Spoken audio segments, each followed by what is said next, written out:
Okay, well, it's just gone 4 o'clock, so let's make a start. A huge warm welcome to everybody for joining us. Thank you so much for finding 40 minutes in your busy days.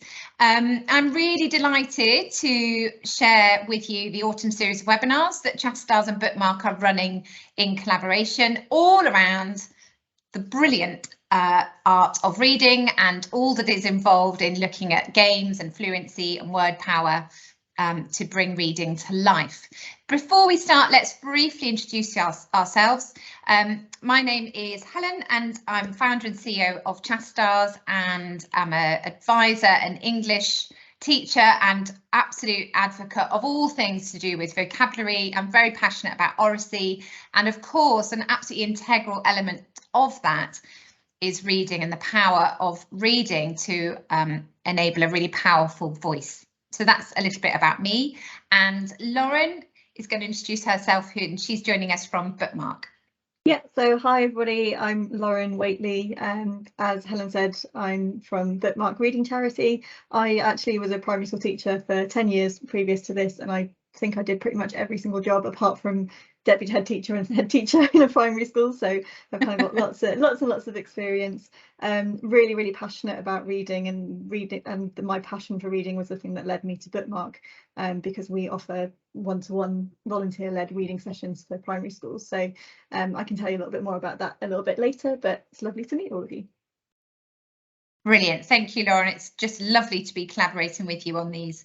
Okay, let's crack on. We're going to do about 30 minutes. And then there'll be 10 minutes for question and answer. So the idea is that this is a sort of a whistle-stop tour, and I hope that if there's anything that you want to delve into deeper, that there's a few links and things in here that you can have a look at more fully in your own time. But let's have a look at the art of reading and what we mean by the art of reading. Does that slide change, Lauren? Is that working okay? Yeah, I can see that. Yeah, it's all cool. So the art of reading is all about adding drama and energy, and I'm going to have a look at a few key ways that we can do that with you over the next 30 minutes. We're going to have a look at echo reading.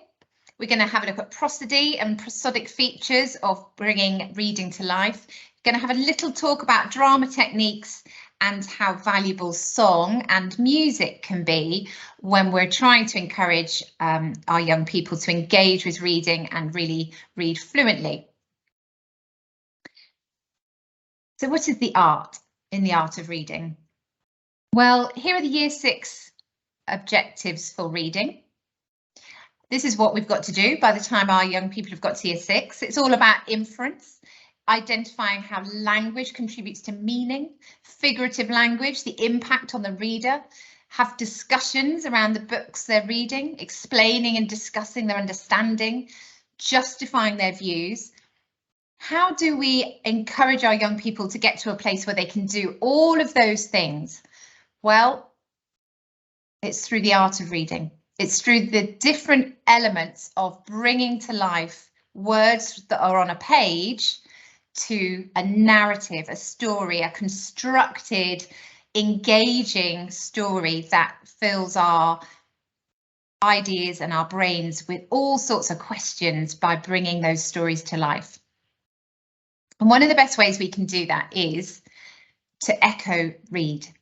So I want to really focus on how echo reading as a tool for us at home, as a tool for us in the classroom, as a tool for us in one-to-one tuition, can really bring words to life and lift them off the page so that we can do all of these things that those objectives at Year 6 encourage us and want for us to do. Okay, so what is echo reading?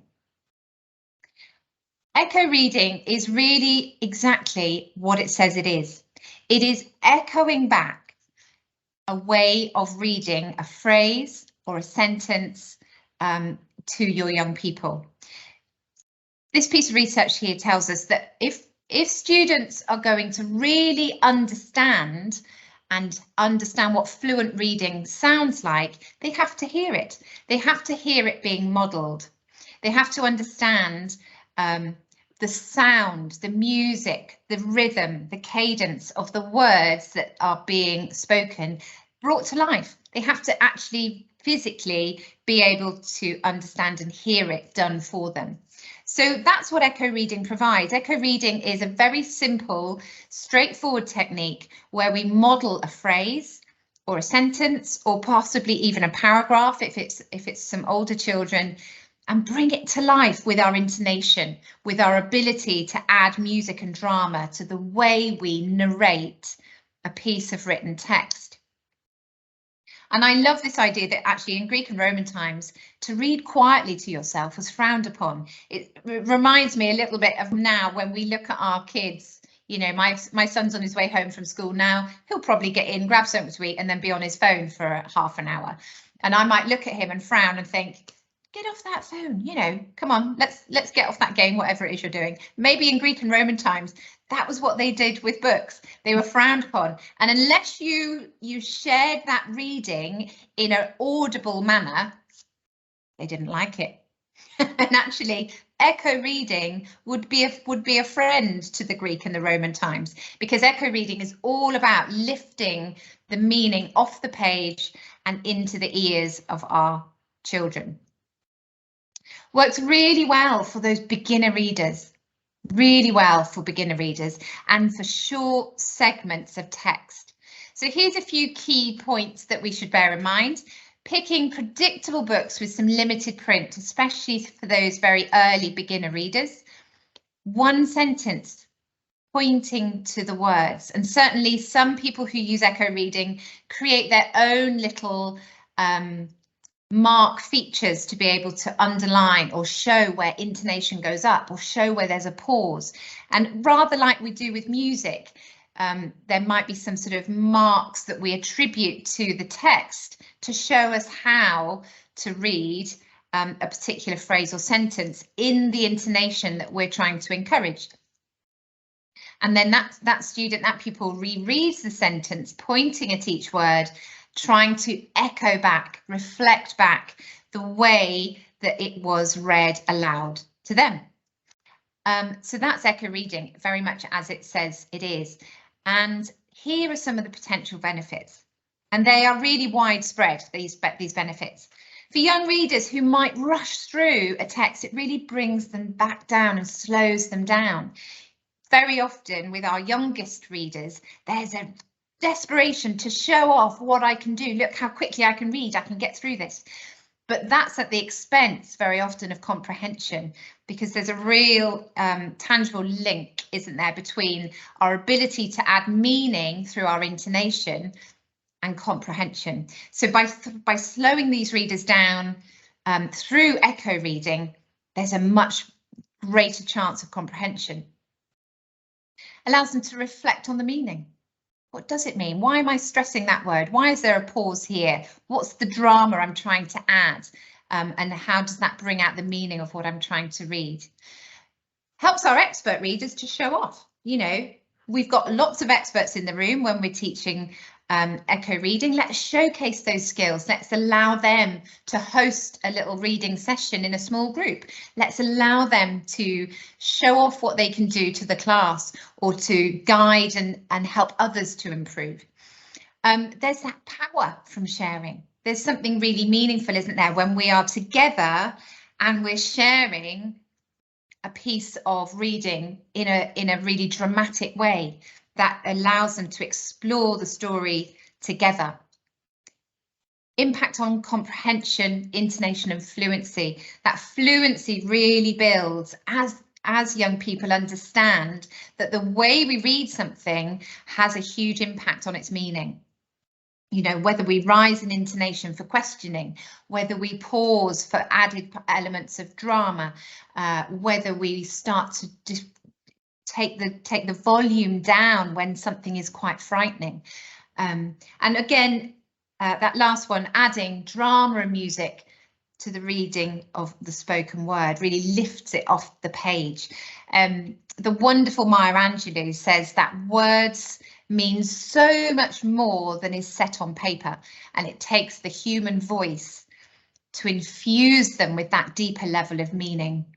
And that really is bringing reading to life. And by echoing it in those small finite chunks for our young people, we really enable them to show their own skill and to learn how to echo that back themselves, and of course then see something of themselves in being a good reader. If they hear themselves being a good reader, the impact on self-esteem can be really big, be really meaningful. So there's some potential benefits for echo reading and some ideas that might help you. This is from, I think, from Poetry Archive website, but there are many websites where you can find authors reading their own work. And this is Grace Nichols. This is a poem that we might well study at Key Stage 3. But it's a poem that you can read and echo read and have fun with. Poetry is fabulous for echo reading. But then you can go and have a look at the website. This is from Poetry Archive, and you can hear the poet reading it themselves. And of course, that adds another layer of meaning if we hear the author of the words reading it themselves. And there are lots of places you can go to try and listen to authors reading their own work. And I think that that's really valuable. And then you can become, as teacher or tutor or parent, you can become a learner yourself. You can do that in tandem with your child and sort of try and echo read something together, pressing pause, you know, just that first phrase, you were water to me, deep and bold and fathoming. Listen to it, press pause, try and echo it back then in exactly the way that Grace Nichols read her own poem. Or you might be working with some much younger children, and here, go on, do it in the chat box. What book's this from? Let's see who knows this book straight away. I imagine absolutely everybody who's ever read a book knows this one. And then with littler readers who are just beginning, you know, you can really play with how you use intonation and rhythm and pause with what you're doing with these lovely short sentences. And picture books are fabulous for this because by their very nature, you've got really short phrases or sentences on each page attributed to an image, which further helps us understand the meaning. And then you play with the words. In the light of the moon, a little egg lay on a leaf. And then try and get your child to echo that back in the way that you read it. And then change it, play with it, think about the impact on the meaning. Ask your child to have a look at a sentence like that and find where they think the most important word is. For me, in this sentence, and there's no right and wrong answer necessarily, it's the word moon. So you think about how you bring the moon out in the way that you read the sentence. Lovely, lovely activity to do. To echo read with your children. And what we've been talking about there then is prosody. So prosodic features of reading are all to do with pitch and stress and timing that allow us to convey meaning. And it's probably the most challenging aspect of fluency. It probably is. We all know those children who read at one pitch, and how we enable them to show comprehension is by thinking more carefully about the prosody of that piece. How do we change our stress to show where the words really are beginning to mount in drama? How do we show that it's the timing of where we read a poem for the rhythm to really come out? You know, there's lots and lots of lovely rhythmic poetry that mirrors the narrative. Maybe it's Robert Louis Stevenson and the poem with the train at the beginning, you know, and it's mirroring with your timing and your repetition the narrative of what's happening in the text we're reading. And that's a real challenging aspect of fluency, which is why to echo something really helps our children understand and hear what it sounds like when there's somebody really reading it effectively. Excuse me. And actually, it's a real door opener to reading comprehension. It's the moment where, and we've all been there in that moment with a young person where they begin to read something with understanding. There's a difference between that barking at text and that understanding. And the way we feel that difference is through prosody. Because once we hear that there's a stress and a pitch and a timing to the reading, then we know that they've achieved that understanding, that deeper comprehension. So what does fluent reading look and sound like? Well, this comes from a wonderfully named researcher whose name is just slightly escaping me, but it's something like Schnaffelflugenhinder. It's something like that. We'll email this presentation out to everybody, and I'll just double check who it was and put the link on there for you. But he says that there are 6 areas that particularly fluent readers are able to navigate seamlessly, and it's to do with the pitch, musicality of your voice, your tone, your intonation. It's to do with the power, the strength, the volume and stress. It's to do with the pace. There are bits that we are speed reading, and there are bits where we really slow down. Punctuation, understanding that the role of punctuation has on the narration of a piece. It's the pause, and it's the passion. How you bring out that empathy, that sympathy through the written word. And that helps us sort of unpick a bit more fully how we pull out those prosodic features when we're encouraging our children to read aloud, or to read in smaller groups and bring that text off the page and bring it to life. And for our children to make that really finite, to make it really secure so that they feel comfortable, just to do it with a phrase, just to do it with a sentence, can be really powerful. Okay, so if we were all in a room together, it'd be great fun to have some fun with these opening lines, but opening lines are a really good place to go for that kind of finite activity. It might be that you're reading a book together as a class reader, and that's absolutely fine too, but sometimes it's nice just to focus on bringing reading to life and to do it through a variety of different books, and to look at opening lines might be a useful activity in order to do that. So I can't see it, but Lauren will be able to. Have a go on your chat boxes. Who knows where this one is from? So this is number 1. In an old house in Paris that was covered with vines lived 12 little girls in 2 straight lines. That's how I would read that, because of the lovely rhythm and slight kind of repetitious element to that phrase, to that sentence. But you can play with it, of course. What happens if I change it around and change the stress and change the rhythm that I'm using, and what happens to the meaning? Lauren, did anyone get where that one was from? No, we haven't got anybody typing anything at the moment. So that is the opening line of, drumroll, Madeline, by somebody whose name I should know. Someone else can put that on the chat box. That's from Madeline. We did get Laura just typed out Madeline as well, so I think she got that. Brilliant. Just before you said it. Well done. Okay. You'll see a couple of the opening lines I've got here. I've got direct speech in, and that, of course, is fabulous for echo reading, and it's fabulous for young people to play with that, because that's where we bring the character to life, because we hear their voice. And this is the opening line from a very famous book. Let's see who knows this one. "Where's Papa going with that axe?" said Fern to her mother as they were setting the table for breakfast. So the minute you've got direct speech, you can hear the voice of a character, and you can really play around with what that sounds like.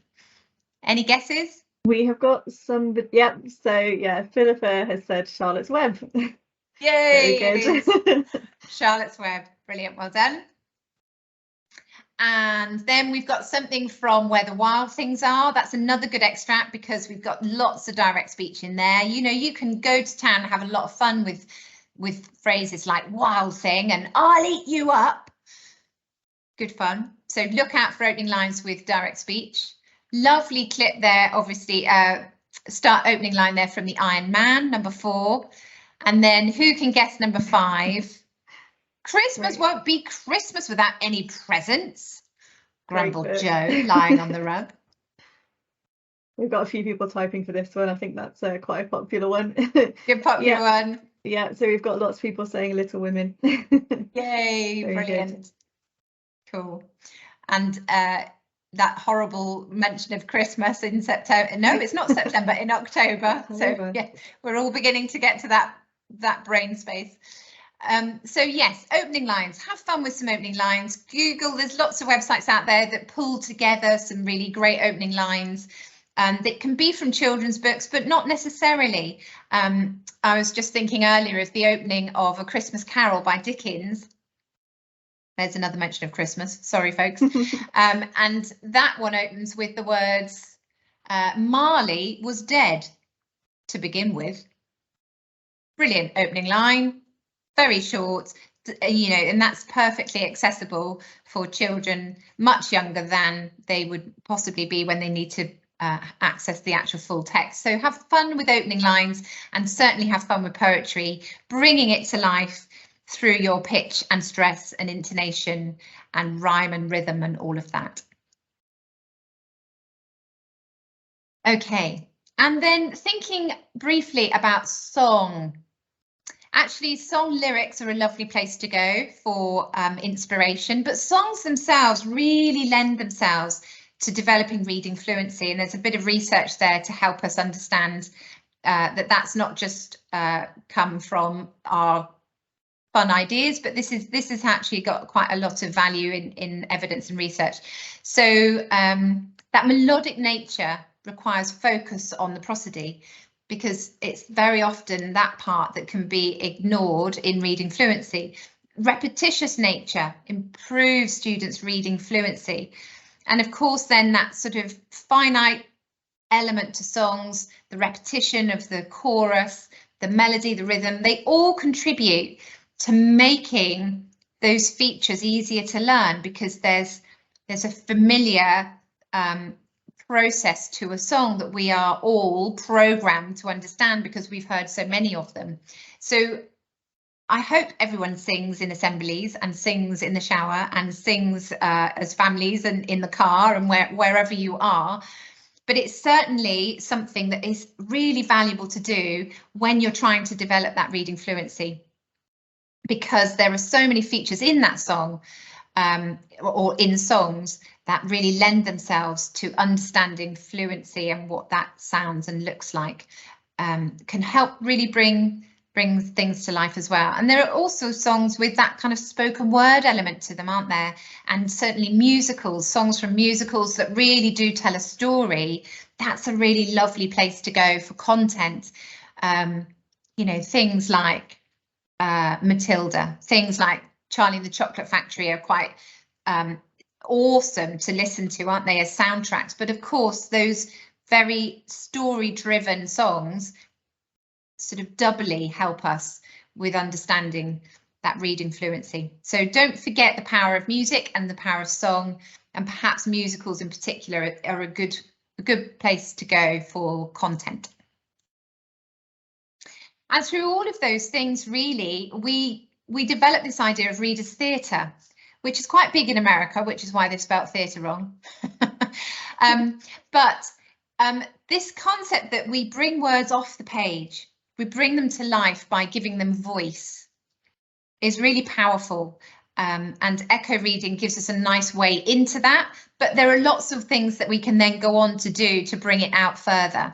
And you can see children there all engaged in bringing the words off the page. And it's really important that we model that and we share that as a successful, what good looks like kind of feature, so that they are hearing positive affirmation around what it sounds like to be a fluent reader. There's limited value in modelling struggling, difficult reading, because that's quite frustrating for everybody. It's much better for those struggling readers to hear fabulous fluent reading that they can then emulate through that echo reading idea. So bring words off the page, bring them to life through those theatrical, dramatic, methods will really boost fluency for you in wherever you are, whatever your setting, in school, at home, one-to-one in tutor sessions. It's all really valuable. And don't forget that the people in front of us, our children in front of us, of course, have a whole raft of prior experience around reading. They may well have been read to a lot as a child, or they may not have been read to at all. They may have experienced a real positive world of words associated with reading, or they may have had nothing. And their view and their prior experience of reading will show itself to us depending on how they engage and how they are receptive to reading. And they might well be like the little blob man number 4, full of enthusiasm and waiting to get started. They might be a number 10 saying, look at me, I'm great at this. Or they might be a number 7 who's really struggling to grab onto what he needs. Or they might be a number 8 who says, no, I'm not playing, I'm not getting involved. So we've got a whole raft of emotion around reading. And we have to be really mindful of that for our young people. So with the lens of where our young people are and the prior experiences they've had, we try and expose them to this world of words through the safe environment of this echo reading idea that allows us to really share what great fluency sounds like and share that pitch and those prosodic features around rhythm and stress and volume. Because then it feels safe, because then they have a structure and a framework to try and follow. And to bring that out even more, Lauren's just going to share this next slide from Bookmark. Thanks, Helen. So yeah, just exactly as Helen was just saying about how young people have lots of different emotions associated with reading. These are some quotes from some of the primary school children that we've worked with, that we kind of interviewed just as a little focus group and did some games. And the idea was for them to draw a little picture of themselves about how it feels when it's time to read. And you can see from each of them that they all feel differently about reading. So that the top left one, really happy but a bit nervous. She says she's quite shy, but she gives herself a smiley face because she's a little bit nervous, but she knows that she enjoys the reading. Then the one below that, I just love the fact that it's my face represents bruh because I get so embarrassed.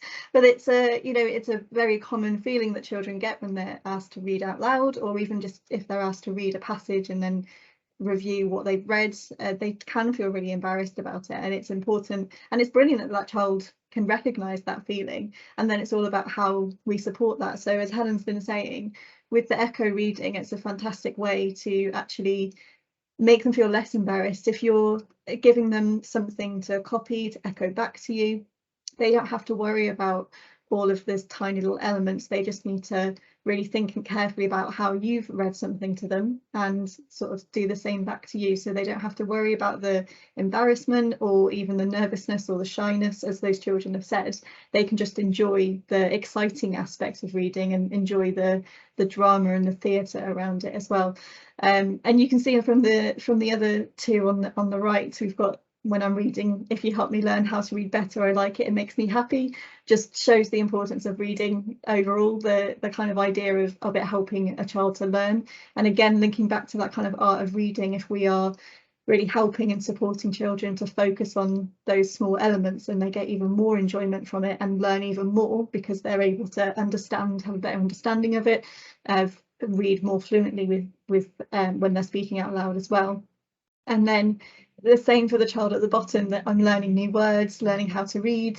I like the adventures that people go on, and I just think it's a really good snapshot of how the different emotions that children feel, how you can tell from all of the children that they are really invested in reading and really excited about reading and want to learn, but there might be certain emotions that are acting as slight barriers for those children, and echo reading and fluency is something that really supports them to be able to read without kind of those barriers, or at least helping and supporting.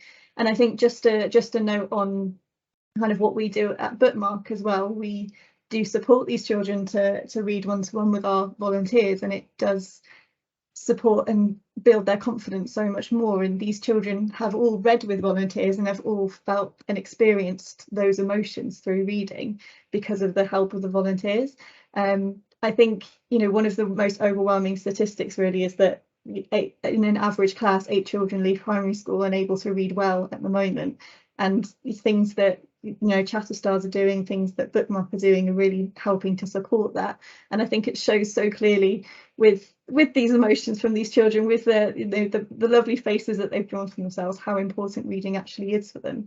And particularly with Bookmark as well, it's only an hour a week for volunteers to read with these children. Anyone can kind of help and change a child's story. It's really rewarding and enjoyable. So just to kind of point out as well that, you know, volunteers are really important in that aspect of it too. Great, thanks, Lauren. So that's us. That was the 30 minutes. It's just a short little webinar for people to be involved with. We've got 3 more coming up. 1 more next week, and then 2 more after half term. So do register to join us for those. And yeah, as Lauren says, that's what we're all about at Chatterstars, because we know vocab knowledge really is that most important factor in reading comprehension. So that's what we try and do at Chatters, is to really boost vocabulary for young people. But now we do have 10 minutes for any Q&A that people might have. So if I just stop sharing, and if anyone would like to ask a question, we'd be delighted to hear them, and Lauren and I will do our best to try and come up with some useful thoughts around your questions. So do feel free. Can you raise a hand? I don't know what the best way is. I think let me see if I can unmute chat, everybody. Oh yeah, no, we could do it like that actually. I think somebody looks like they're typing in the chat at the moment. Let me see if I can let everybody allow mic, allow camera. There we go. Hopefully now everybody can unmute if they would like to. We still seem to have somebody typing a question. That might be coming through in a second. Can you send the PowerPoint via email? Yes, we can. Yes, we definitely can. So because you signed up, we've got your email, so we'll send you the recording anyway. And as part of that, you'll have the PowerPoint. I don't know if my unmuting everybody worked. Or you're probably all very sensibly just staying on mute.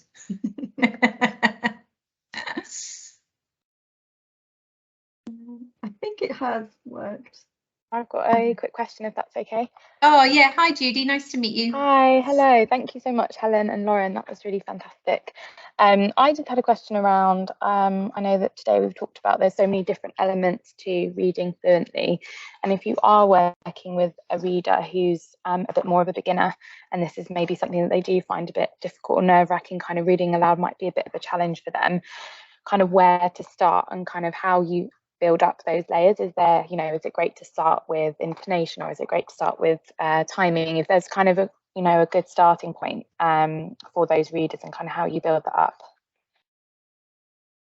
Yeah, I don't think you can. I don't think you can remove the features. I think they all come in at the same time. What I would say is start really small with just maybe a 3 or 4 word phrase. From a book, so that there's a bit of context. That helps if there's context. So you might be reading something to your class and you come across a fabulous phrase, maybe just the first bit of the Hungry Caterpillar, in the light of the moon, and then get the whole class to do it together, or if you're working with a small group, get your group of pupils to do it together, so that there's a safety in numbers, and see if you can just play with your phrasing. So that it's, you know, you change it around, you make a different word the most stressed word, and see what the difference in meaning is. But I would either do it with everybody if you've got a lot of weak or nervous readers, or then the reverse and have them maybe just do it with a very small group of 2 or 3, maybe one-to-one with yourself, a teacher or a teaching assistant or a tutor. But yeah, make it feel safe is really key. But I'm not sure that you can isolate just one element of those prosodic features. I think you've got to bring them all in, because that's the nature of it. Yeah, I think I would definitely agree with that, Helen. I think the starting small is really important, and just playing around and just being a bit fun and silly with different phrases. So you could choose a small sentence from a book, or you could choose a nonsense sentence that's going to make the child laugh, and kind of, if it's one-to-one, you know, forget a little bit about the fact that they're a bit nervous about reading out loud, or kind of at the early stages. I think that's always a great way to start. And then, as Helen said, emphasizing different words, or finding sentences where when you emphasize a different word, it changes the meaning, and then you can start discussing why that works and how that changes. And I do think it's quite fun as well to play around with punctuation and look at putting punctuation in different places in a sentence and seeing how that changes the meaning, and seeing if you have a really silly kind of context to it when you put a question mark at the end, or an exclamation mark, and how they might change their voice, I think is really good. And just playing around and having some fun with it, I think always helps children. Brilliant, thank you. Thanks, Judy. Thanks, Judy. Hope that helps. Yeah, Becky, that's no problem. We'll send the other PowerPoints too. I think you'll have to register for the other ones though. If you could register for the other ones, that's fine, and then you'll definitely get those emails come through. Any other questions? Or is everyone desperate for a cup of tea? It's a cup of tea kind of moment. It's windy and wet here. Thanks, Michelle. Brilliant. Okay, well, we'll pull it to a close then. Thank you so much, everybody.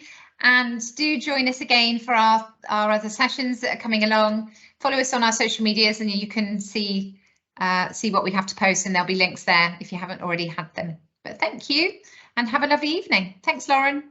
Thanks, everybody. Thanks, Helen.